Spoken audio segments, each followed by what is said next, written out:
southern Germany has been one of the worst. Hi there, this is live. Severe, chaotic, chaos, snow, storm, Western Europe. Video, UK 23. Of Munich, where residents were advised to stay at home for their own safety.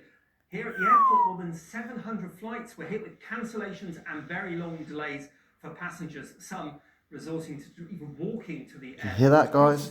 Most buses, trams, and it's all due to Super El Nino. The Bayern Munich game against Union Berlin was called off. Crikey. Although the snow, as you can see, did give the children a chance to get out there. Oh, that's about what, 30 some snow depth was? Hit by heavy snowfalls. Wow. Firefighters were brought in to clear fallen trees. In the city of Dornberg, there was a landslide which blocked a bridge, trapping nearly 100 people in a nightclub for several hours. Crikey. Authorities there have also warned that the risk of avalanches is high in the western part of the country. Now, this was the scene in the Czech Republic where there was a 20-kilometre long looks like our cousins in Europe can't there were some power cuts in some areas, cope with snow like this, can they? And they said they can. With more expected on Sunday. Here in the UK, a fresh yellow weather warning for snow and ice has been issued for large parts of the country. It includes the Midlands, Yorkshire, and also northern and central Wales.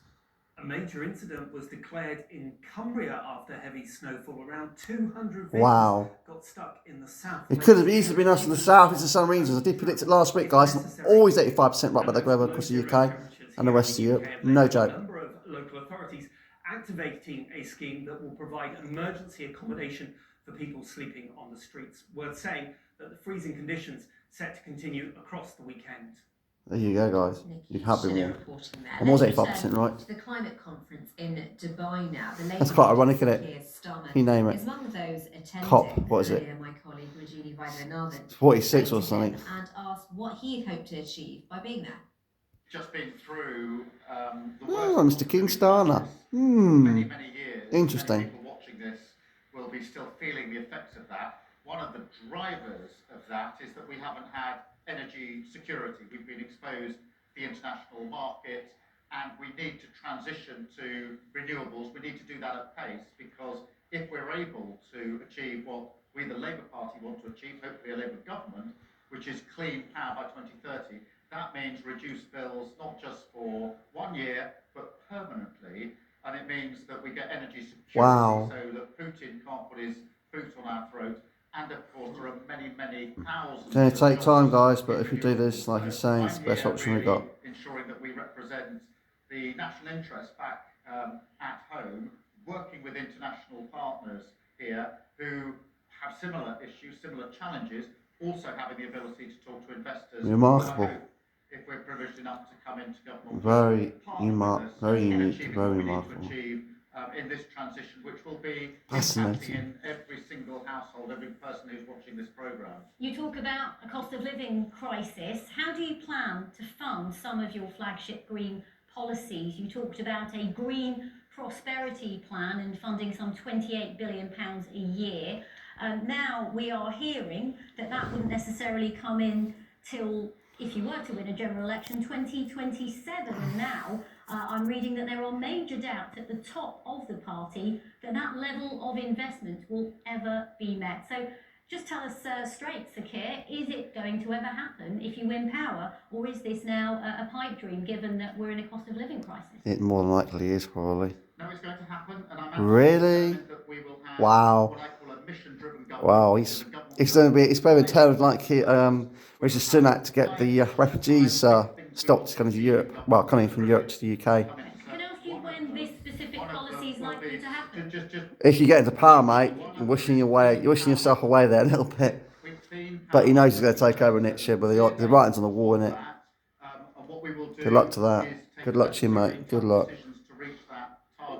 That will require us to deal with things like planning, the grid, industrial strategy.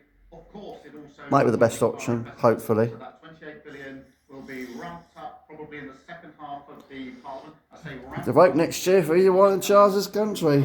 But the money is towards a purpose, an outcome, and the outcome that we're driving at here is the transition so that for years and years to come, every person watching this, millions of people up and down the country, will have cheaper bills, because we can't go on like this. Because we haven't He's made quite right. tough choices, we are now exposed to very high energy prices. We've seen that in the It's last costing years. our I'm not livelihoods a lot. prepared to allow I think in fact it's seeing British the public wealthier to go people now. through again what they've just been through in the I'm last not 2 or 3 joking. years of the cost of living crisis. It's endgame. We have to take the tough decision Literally. to make sure we never face this again as a country.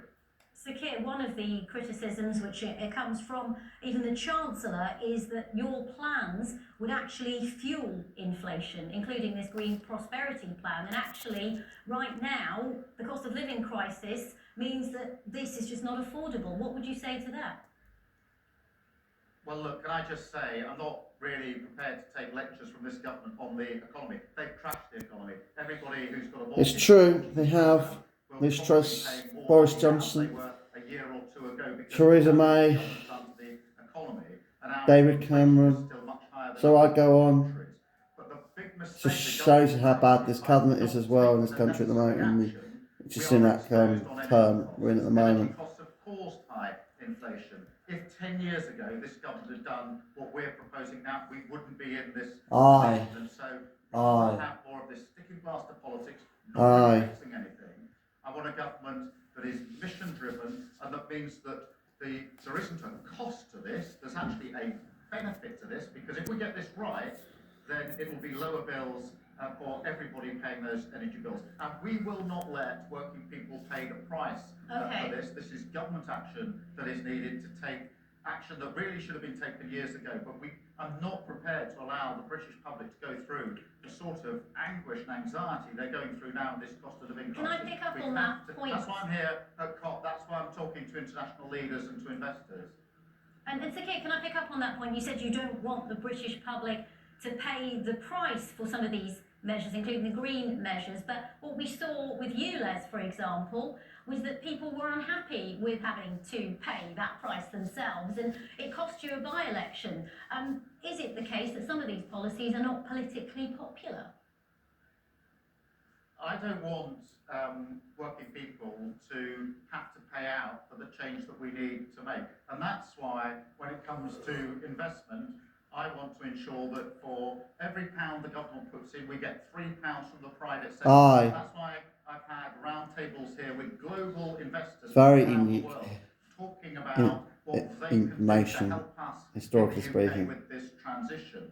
But if we make the transition, renewable energy is 3 times cheaper than oil and gas, and that means prices can come down on a permanent basis.